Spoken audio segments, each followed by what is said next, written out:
ఈ సమాజంలో వస్తున్న మార్పు మంచిదా చెడ్డదా, ఆ మార్పు సమాజానికి ఏ రకంగా ప్రయోజనం చేకూరుతుందని విశ్లేషించుకోవడానికి పనికొచ్చే వేదికలు ఇవి.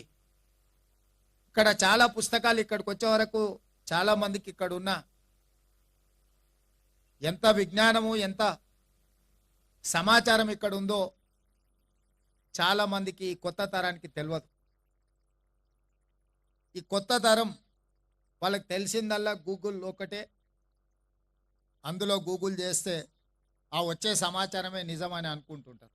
అందులో ఎవరో ఒకరు చేరవేసిన సమాచారమే మళ్ళీ వాళ్ళు చదువుకుంటున్నారు. అది వాస్తవం అవాస్తవానికి మధ్యలో there is an gap between truth and లై. ఎవరు ముందుగాల అందులో ఏదైనా సమాచారాన్ని పెడితే అదే నిజం అనుకునే భ్రమలు. అందుకే ఎప్పుడు కూడా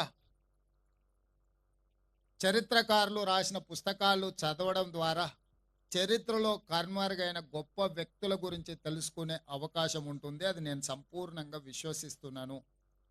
ఎందుకంటే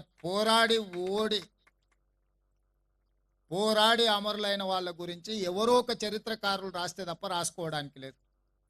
గెలిచిన వాడు ఎవడైనా తన గురించి గొప్పగా రాసుకుంటాడు, ఎందుకంటే అధికారం తన చేతిలో ఉంటుంది.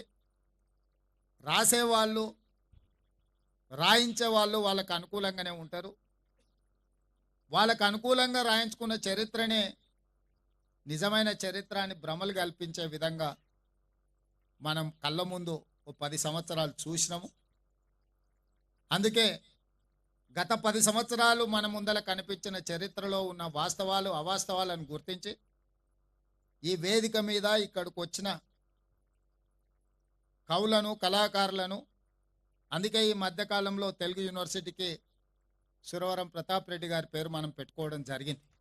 అధిక రూపంలో రాష్ట్ర ప్రభుత్వానికి ఇస్తే తప్పకుండా నిర్వాహకులు ప్రభుత్వానికి విజ్ఞప్తి చేసిన అంశాలను ప్రభుత్వం పరిశీలించి, ఎందుకంటే ఇది 4 కోట్ల తెలంగాణ ప్రజలకే కాదు, ఈ ప్రాంతానికి వచ్చిపోయే వాళ్ళ నుంచి సమాచారం సేకరించాలనుకున్న ప్రతి వాళ్లకు అది ఉపయోగపడుతుంది.